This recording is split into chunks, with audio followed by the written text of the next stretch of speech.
Maka di akhir zaman yang dibutuhkan adalah manusia-manusia yang kuat. Di akhir zaman dibutuhkan manusia-manusia yang beriman. Di akhir zaman dibutuhkan manusia-manusia yang berakidah, yang tidak goyang karena apapun. Bagaimana caranya? Meyakinkan dalam diri kita satu konsep yang tidak pernah bisa hilang. Apa konsepnya? Hijrah. Apa namanya konsepnya Bapak Ibu? Hijrah. Maka hijrah tersebut berarti kan asal ada orang yang tidak baik, kemudian dia pindah ke tempat yang baik, maka dia sedang melakukan hijrah. Makna hijrah itu oleh para ulama disederhanakan. Tidak seperti maksud secara utuh. Itu seperti hijrahnya Nabi dari Mekah ke Yasrib. Tidak. Hari ini ada orang yang berbuat dosa pekerjaannya, tapi kemudian dia ingin kemudian merasakan nikmatnya hijrah, nikmatnya Islam. Dia pindah dari perbuatan yang tidak baik menjadi yang baik. Itu disebut dengan hijrah. Dari perbuatan kerjaannya cuma maksiat, mohon maaf, menjadi pezina. Tapi kemudian dia pindah. Dia tinggalkan zinahnya. Dia tinggalkan maksiatnya.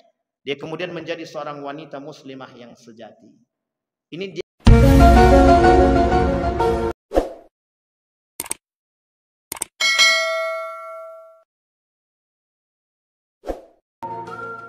A'udzu billahi minasyaitonir rajim.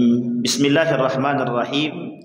Assalamualaikum warahmatullahi wabarakatuh. Alhamdulillahi rabbil alamin. Alhamdulillahilladzi an'ama bi ni'matil iman wal islam bihima tatimmus salihat.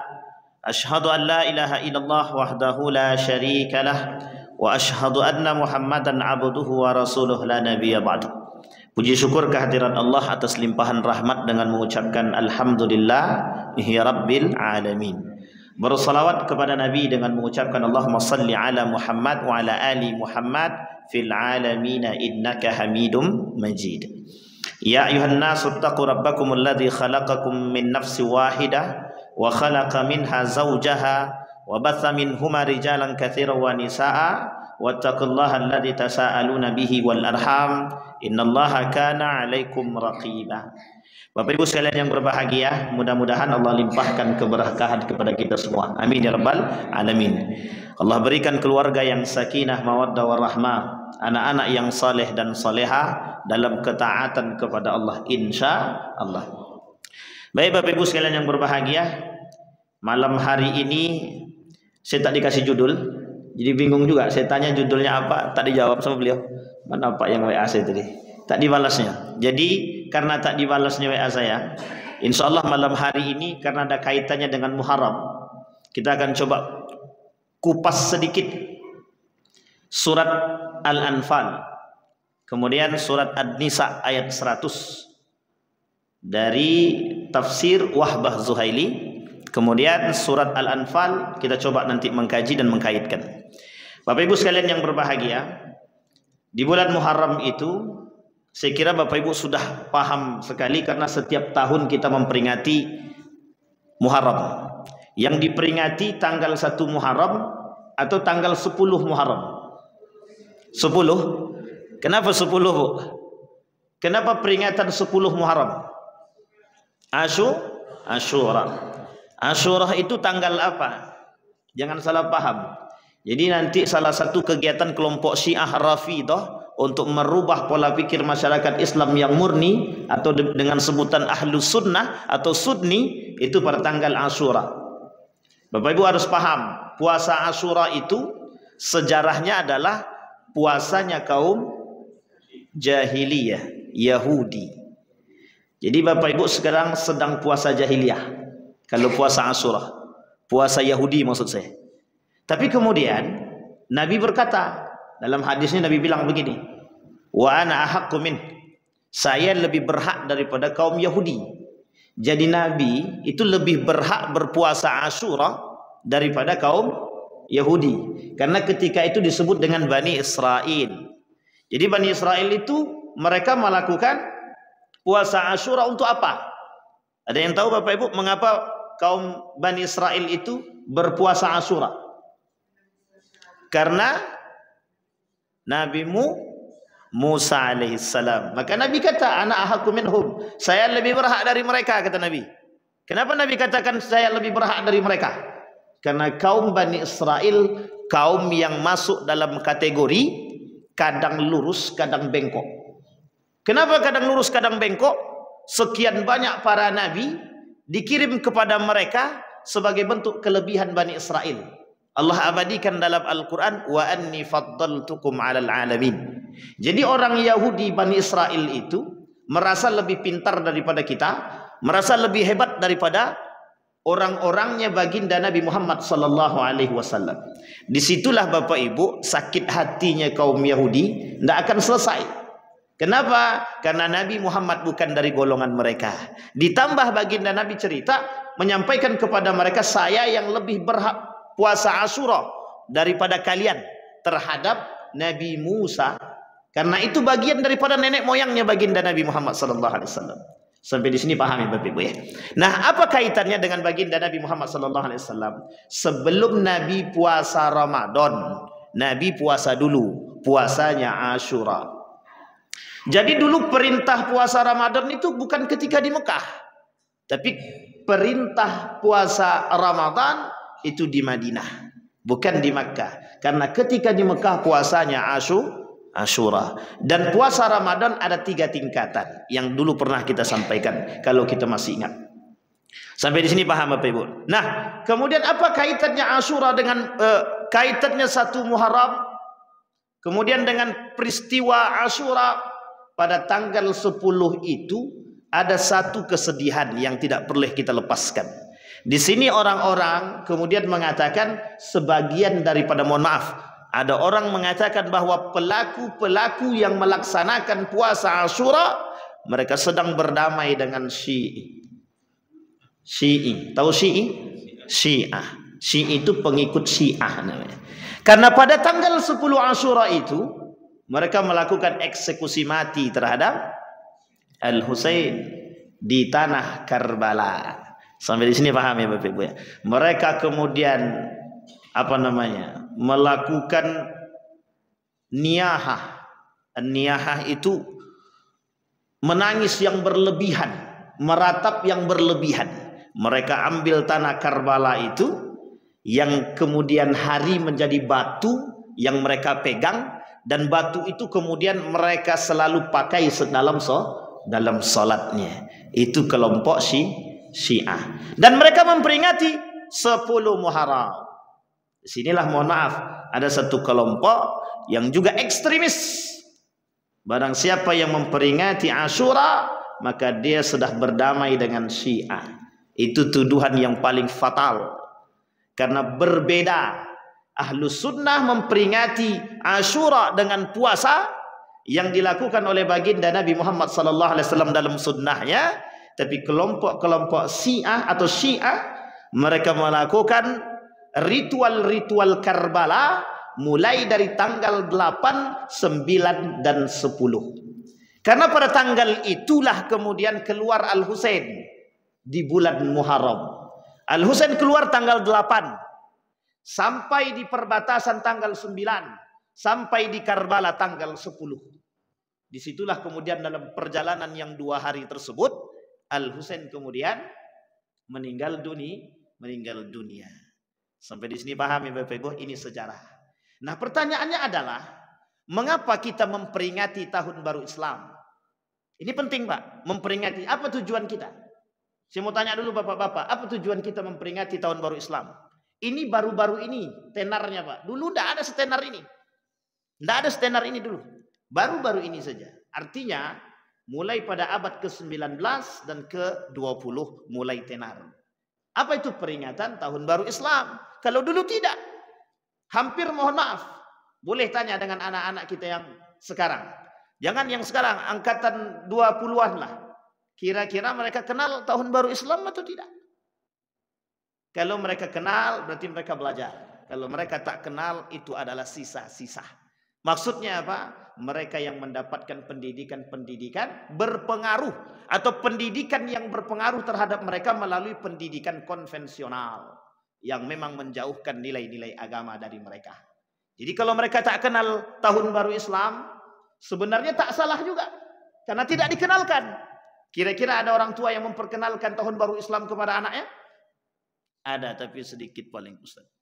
Sampai di sini paham Bapak Ibu. Bahkan mohon maaf, anak pesantren banyak yang tak tahu. Tanggal berapa kira-kira hari ini tanggal berapa Muharram? Itu mereka cari tahu dulu. Mereka lihat kalender Islam dulu. Mereka kadang tak hafal. Tak hafal kadang-kadang.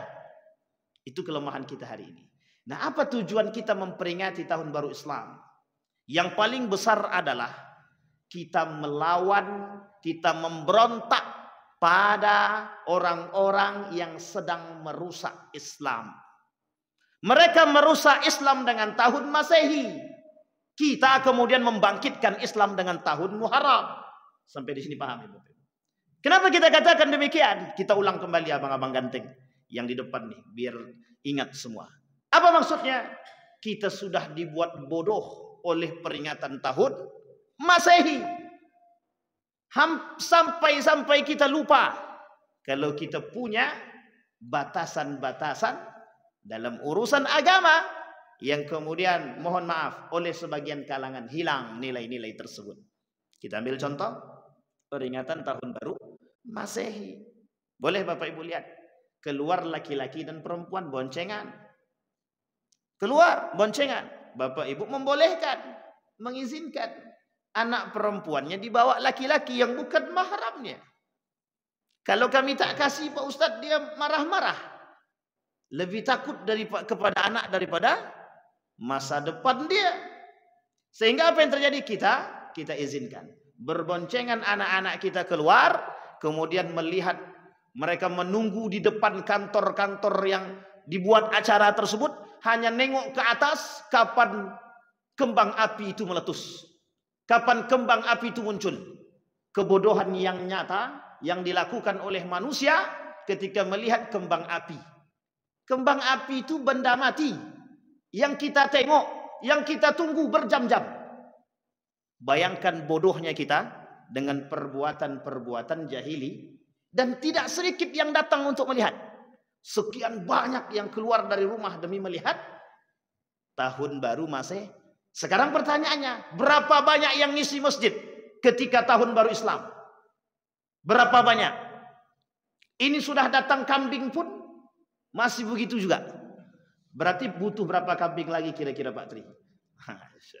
Sampai di sini paham ya Bapak Ibu? Ini yang perlu kita pahami. Nah, yang poin pertama yang harus kita ingat Bapak Ibu sekalian yang berbahagia. Peringatan tahun baru Masehi itu adalah gaya barat untuk membuat kita terbuai dengan agama kita. Satu. Yang kedua, mengapa kita memperingati tahun baru Islam? Mengapa kita perlu memperingati tahun-tahun ini? Karena mohon maaf Bapak Ibu, biar anak-anak kita, generasi ke depan mengenal tanggal-tanggal Islam, tahun-tahun Islam. Penanggalan tahun ini terjadi pada masa setelah Nabi pindah dari Mekah atau berhijrah dari Mekah ke Yasrib. Nabi dari Mekah ke Yasrib, sampai di Yasrib Nabi rubah namanya menjadi Madinatul Munawwarah. Yang dulu tidak orang kenal. Orang tidak kenal dengan Madinah Munawwarah, yang orang kenal adalah Yasrib, ahlu Yasrib. Dan yang mengisi Yasrib tersebut orang Yahudi, Quraisy dan Nasrani, bukan Muslim. Tidak ada Muslim di situ. Tapi ketika mendengar Nabi Muhammad SAW ada di Mekah, mereka mendengar baginda Nabi. Sebagian dari antara orang-orang yang ada di Madinah atau di Yasrib ketika itu memeluk agama Islam. Sehingga ketika Nabi datang dari Mekah ke Yasrib di perbatasan, tepatnya ketika itu di Abwa kalau saya tak salah, mereka sudah melihat dari atas bukit kedatangan baginda Nabi Muhammad SAW. Mereka turun dari bukit berlari menuju Yasrib. Mereka katakan kepada mereka untuk bersiap dengan kedatangan baginda Nabi Muhammad SAW. Dalam sejarah ada yang perlu kita tuntaskan, yang tidak pernah Bapak Ibu dapatkan, mengapa Nabi berhijrah.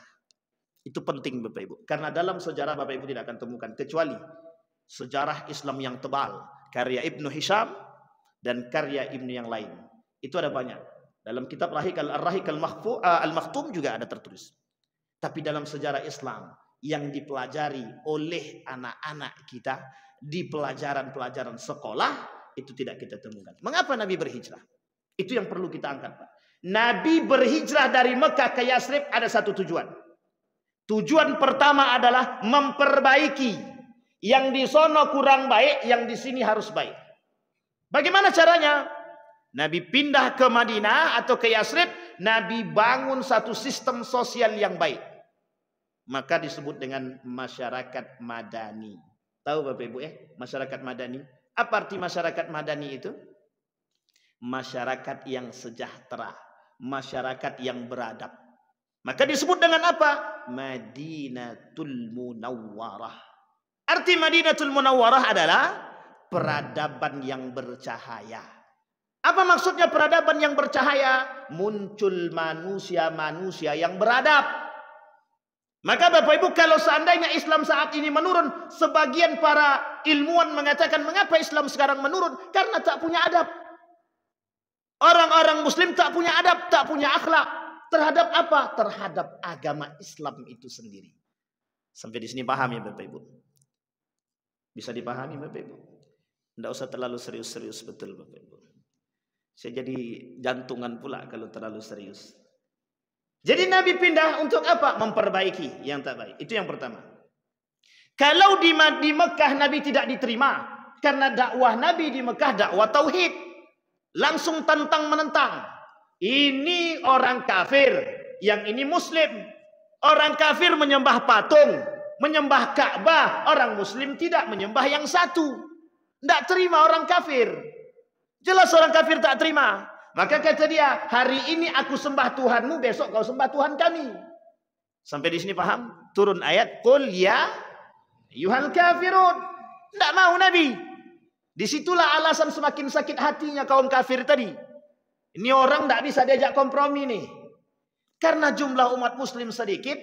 Tetapi orang Madinah yang sudah cerdas otaknya berpikir, mereka bisa menerima Islam.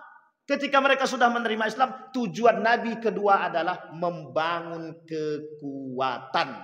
Itu yang paling penting. Sehingga tujuan ketiga Nabi membangun satu lingkungan.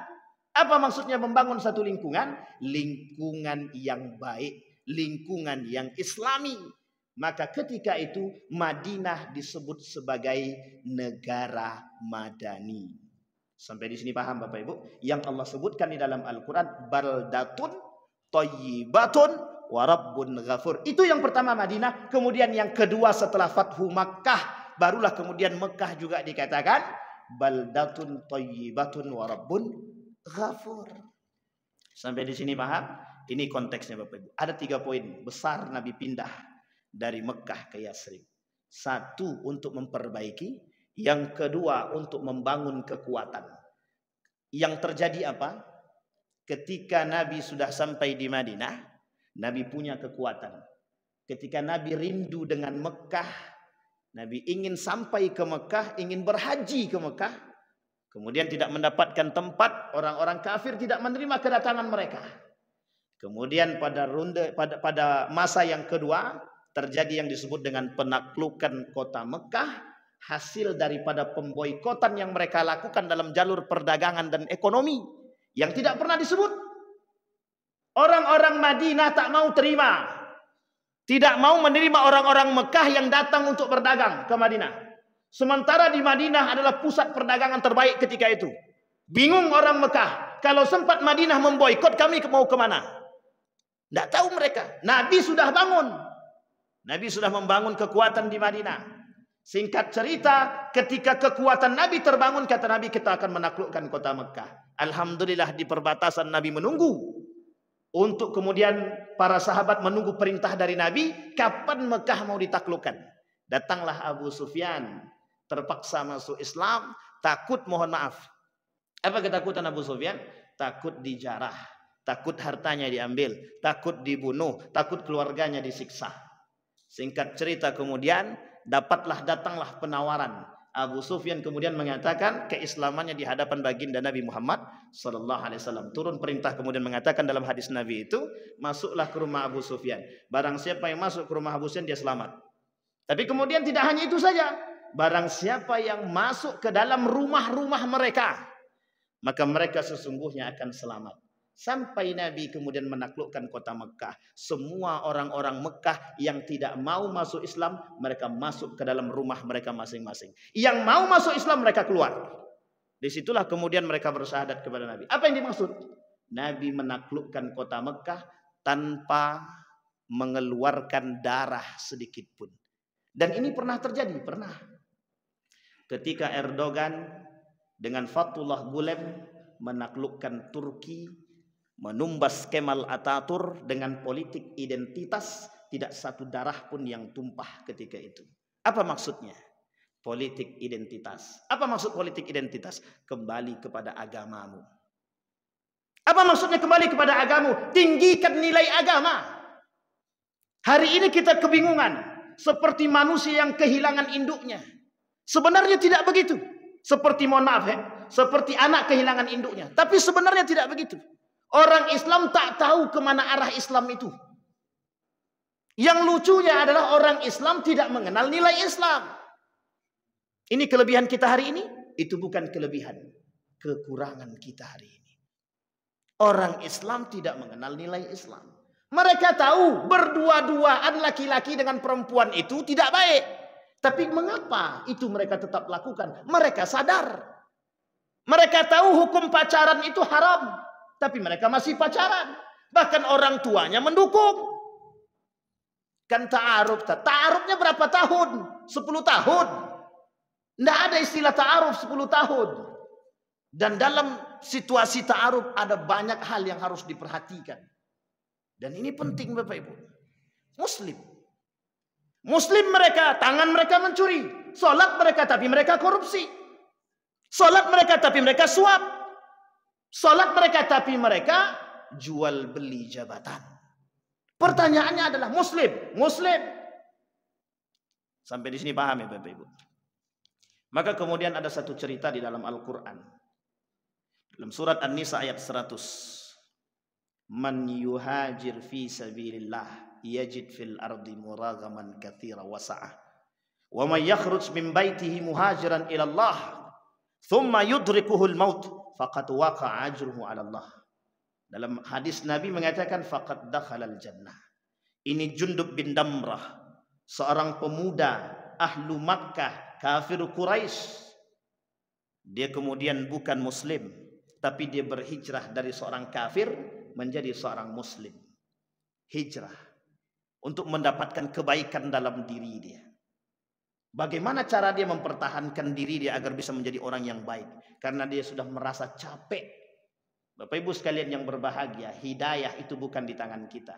Berapa banyak orang-orang yang bertato, preman, penjudi, pembunuh, pezina dan lain sebagainya, hanya dengan satu kalimat la ilaha illallah mereka bisa menyatakan keislaman mereka dengan baik. Berapa banyak kaum orientalis yang mempelajari Islam, mempelajari Al-Quran, mereka mendapatkan hidayah, berhijrah dari kekafiran menuju kepada keislaman. Mereka merasakan damai dengan Islam. Maka sebenarnya lucu ketika ada orang Islam tidak damai dengan keislamannya. Itu lucu.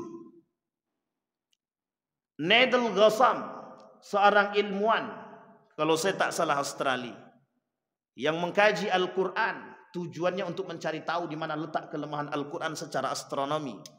Kemudian dia masuk Islam ketika membaca surat astronomi di dalam Al-Quran. Keinginan tahu, keingintahuan dia yang mendalam tentang Islam. Berhijrah dari kekafiran menuju keislaman. Sampai ketika dia masuk ke dalam Islam diwawancarai, apa alasan Anda masuk ke dalam Islam? Yang pertama, kata dia, saya menemukan ayat-ayat itu sudah tertera di dalam Al-Quran. Yang kedua, aku tak pernah merasakan kedamaian hati ketika saya berada di Islam, kecuali ketika saya berada dalam Islam. Orang non-muslim bisa damai dengan qiraatul Quran. Orang muslim bisa sakit telinganya dengan baca Quran. Ini rame tahun berapa itu? 2010. 2011, 2012, 2015. Azan berkumandang, orang ngaji di malam hari, datang satu kampung. Apa kata mereka? Sakit telinga kami mendengarkan orang mengaji malam-malam. Pertanyaannya kemudian muncul, ketika siang hari ente kemana? Ada orang azan di tengah malam, bingung deh, kok azan tengah malam? Yang nggak pernah ke masjid keluar. Gila kau, kata dia. Azan jam tengah malam kayak gini, sholat apa? Dia jawab, ketika azan isya ente kok nggak datang? Diam pak, balik. Nggak berani komentar lagi. Kita dibuat apa? Umat muslim merasa sakit ketika mendengarkan azan telinganya, merasa sakit hatinya ketika mendengarkan azan. Pertanyaannya adalah, bagaimana mereka bisa merasakan kedamaian dengan keislaman mereka? Berarti apa yang mereka rasakan selama mereka berislam? Disitulah kemudian kata kuncinya, kata Ali bin Abi Thalib, di dalam hati mereka ada satu sifat yang disebut dengan nifak. Yang nifak itu, kata Ali bin Abi Thalib, menjadi satu tinta kecil yang hitam di dalam hati mereka, yang terus mereka pelihara kemudian dari kecil menjadi besar. Sampai di sini paham ya Bapak Ibu? Ini kemudian yang harus kita perhatikan. Mengapa kita perlu mengenalkan kepada anak cucu kita tentang tahun baru Islam? Nabi memperjalankan dalam perjalanan hijrah, bukan tidak ada rintangan. Ketika Nabi sampai di Yasrib itu hari kelima atau pekan pertama Nabi sampai, kaum munafik sudah mulai menggerogoti. Bayangkan banyak musuhnya Nabi ketika itu. Nabi kira di Madinah tidak ada musuh, tapi Nabi tidak mau memusuhi mereka. Buktinya orang-orang yang masuk Islam tapi terpaksa masuk Islam, mereka jadi bagian daripada manusia munafik. Mereka yang kemudian menggerogoti orang-orang muslim itu. Apa kata mereka? Muhammad itu penipu. Sampai di sini paham? Muhammad itu pendusta. Muhammad itu manusia. Hari ini ada manusia-manusia begitu yang mengatakan Nabi Muhammad itu pendusta. Nabi Al-Quran itu produk Muhammad. Mereka tak percaya kepada Muhammad. Ada banyak kelompok-kelompok itu muncul. Bahkan sampai saat ini masih ada kelompok ingkar sunnah. Bahkan di Pekanbaru itu ada kelompok ingkar sunnah yang tak percaya kepada baginda Nabi Muhammad SAW. Mereka Muslim. Tapi kalau ini kita biarkan, apa yang terjadi? Kalau kemungkaran seperti ini kita biarkan, apa yang terjadi?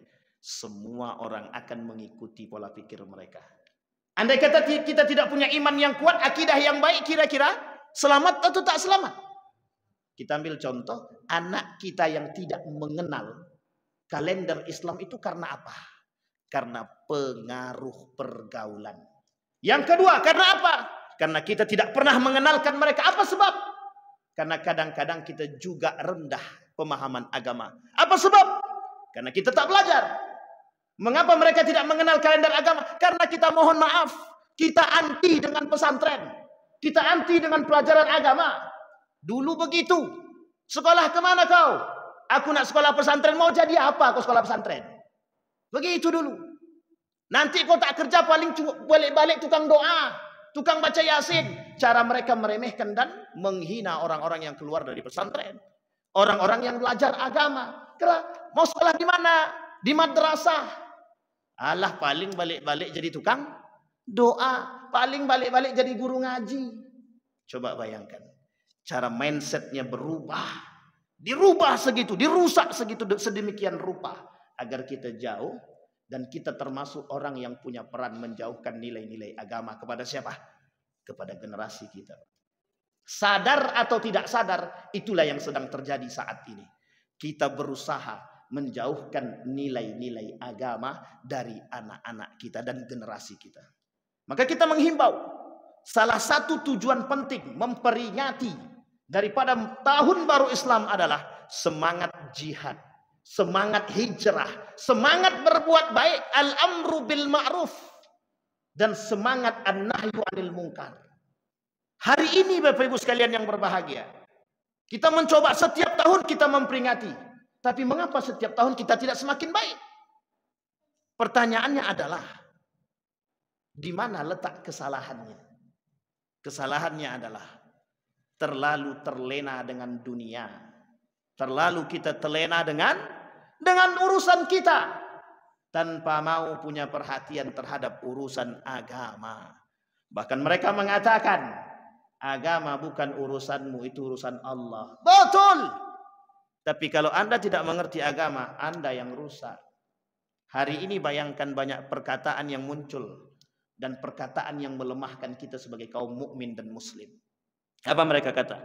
Muslim itu bodoh, Muslim itu miskin, Muslim itu kemudian pencuri, maling, dan lain sebagainya. Mereka sematkan kepada kita. Yang mengatakan demikian siapa? Umat muslim sendiri. Kaum-kaum munafik yang berada dari golongan kita. Umat muslim. Apa tujuan mereka? Melemahkan iman kita. Maka hari ini Bapak Ibu, peringatan Tahun Baru Islam oleh Majelis Ulama Indonesia, salah satu tujuan mereka adalah bagaimana kemudian mengalahkan pola pikir yang salah dari kaum-kaum Eropa yang mencoba merusak pemikiran umat muslim. Dengan gaya apa? Dengan gaya cinta dunia yang kemudian kita rubah menjadi tradisi-tradisi keislaman. Dulu pada masa kerajaan-kerajaan dulu, kerajaan Islam terkhusus, mereka kuat memperingati tahun baru Islam. Tapi kemudian seiring berjalannya waktu hilang begitu saja. Kenapa kok hilang begitu saja? Karena tak ada yang kemudian menjaga tradisi itu. Kalah Pak dengan tradisi-tradisi yang mohon maaf jauh dari nilai-nilai syariat. Bapak Ibu sadar atau tak sadar begitulah kondisi kita hari ini. Maka penting bagi kita memperingati tahun baru Islam. Penting bagi kita untuk mengetahui mengapa Nabi berhijrah. Penting bagi kita untuk mengenalkan kepada anak-anak kita tanggal-tanggal atau bulan-bulan dalam tahun baru Islam. Dan saya tak yakin kita semua hafal. Paling 1, 2, 3 orang. Kenapa? Ya karena dulu kami tak belajar Pak Ustaz. Oke, tak ada masalah. Tidak ada kata terlambat Bapak Ibu. Maka semangat itu kemudian kita munculkan kembali. Semangat itu kemudian kita angkat kembali. Agar kita bisa mengetahui seberapa jauh kita menjadi muslim yang baik. Maka di akhir zaman yang dibutuhkan adalah manusia-manusia yang kuat. Di akhir zaman dibutuhkan manusia-manusia yang beriman. Di akhir zaman dibutuhkan manusia-manusia yang berakidah. Yang tidak goyang karena apapun. Bagaimana caranya? Meyakinkan dalam diri kita satu konsep yang tidak pernah bisa hilang. Apa konsepnya? Hijrah. Apa namanya konsepnya Bapak Ibu? Hijrah. Maka hijrah tersebut berarti kan asal ada orang yang tidak baik, kemudian dia pindah ke tempat yang baik, maka dia sedang melakukan hijrah. Makna hijrah itu oleh para ulama disederhanakan. Tidak seperti maksud secara utuh. Itu seperti hijrahnya Nabi dari Mekah ke Yathrib. Tidak.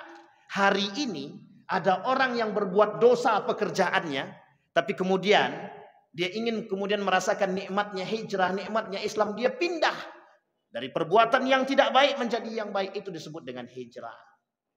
Dari perbuatan kerjaannya cuma maksiat, mohon maaf, menjadi pezina. Tapi kemudian dia pindah. Dia tinggalkan zinahnya. Dia tinggalkan maksiatnya. Dia kemudian menjadi seorang wanita muslimah yang sejati. Ini diambil dari satu cerita Bapak Ibu. Cerita nyata. Seorang perempuan pezina.